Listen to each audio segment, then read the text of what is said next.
कि अभय चौटाला ने बीजेपी पर एक और वार किया है। 2 साल में बीजेपी कांग्रेस की तरह खत्म हो जाएगी।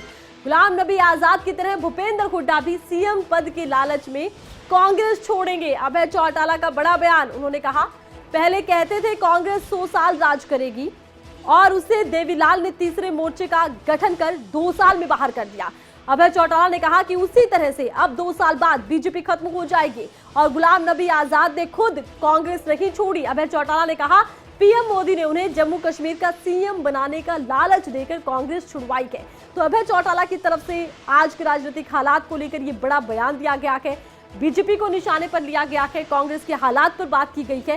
क्या कुछ अभय चौटाला ने अपने इस बयान में कहा है वो आप सुनिए।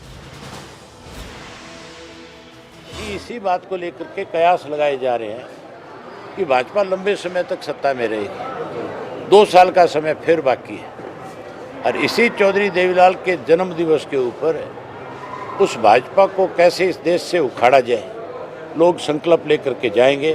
बहुत सारे सीनियर लीडर्स जो हैं जिनकी अपनी एक बड़ी पहचान है इस देश के अंदर, जिन पे लोगों का एक भरोसा है कि अगर ये लोग सीरियसली इस काम को लेकर के आगे बढ़े तो हर हालत में बड़ा बदलाव ला करके रहेंगे।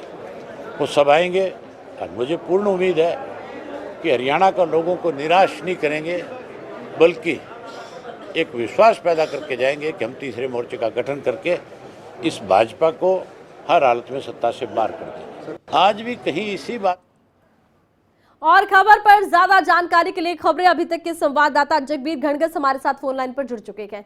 जगबीर, देखिए अभय चौटाला ने बड़ी बात कही है, तीसरे मोर्चे के गठन की बात कर रखे हैं। उधर नीतीश कुमार ने ओपी चौटाला से दिल्ली में मुलाकात की है। तीसरे मोर्चे की बात तो ओपी चौटाला भी करते नजर आ रहे हैं। क्या मायने इस बयान के निकलते हैं? जी आरती, निश्चित तौर पर जिस प्रकार से 2024 का चुनाव नजदीक आ रहा है, उससे पहले ही हरियाणा की राजनीति जिस प्रकार से आम आदमी पार्टी भी इसमें एंट्री कर रही है तो काफी जो है वो गर्म हो चुकी है।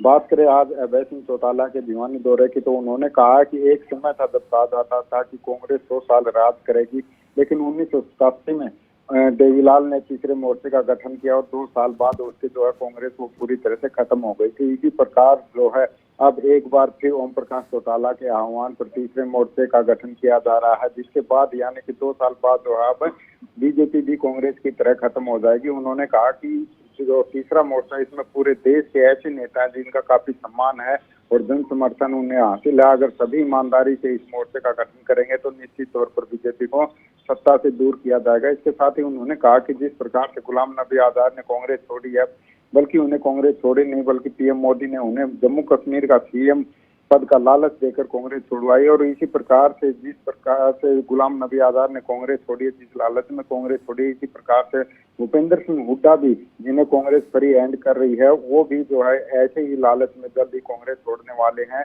इसके साथ ही उन्होंने कहा कि जितना भी भूपेंद्र सिंह हुड्डा को हरियाणा में फ्री हैंड किया जाएगा, कांग्रेस उतनी ही जो है वो कमजोर होगी। और इसके साथ ही जब उनसे एसवाईएल के मामले में जो नया फैसला है उस पर सवाल किया तो उन्होंने कहा कि बीजेपी में एसवाईएल का पानी लाने का दम नहीं है, बीजेपी के बस की बात नहीं है, ये कोई और नहीं बल्कि मैं खुद ही ये एसवाईएल का पानी ला सकता हूँ, क्योंकि इसके लिए काफी संघर्ष मैंने किया है। ये अभय सिंह चौटाला के बयान थे। जी आप जी जगबीर, चलिए बहुत बहुत शुक्रिया, तमाम जानकारी आपने खबर को लेकर दी है। तो आपको बता दें कि अभय चौटाला ने बीजेपी को निशाने पर लिया है, कांग्रेस को निशाने पर लेते नजर आए हैं और उन्होंने कहा कि कांग्रेस की राह पर बीजेपी चलेगी। तीसरे मोर्चे के गठन को लेकर देखिए कवायद तो तेज है। ओपी चौटाला ने भी तीसरे मोर्चे के गठन की बात कही है। उधर नीतीश कुमार ओपी चौटाला से दिल्ली में मिले भी हैं। अब देखना होगा तीसरे मोर्चे को लेकर अभय चौटाला की गई भविष्यवाणी क्या सही साबित होती है, क्या सही साबित होने के नजदीक भी नजर आती है, क्योंकि फिलहाल 2024 के लोकसभा चुनावों से पहले विपक्ष को एकजुट करने का प्रयास होता जरूर नजर आ रहा है।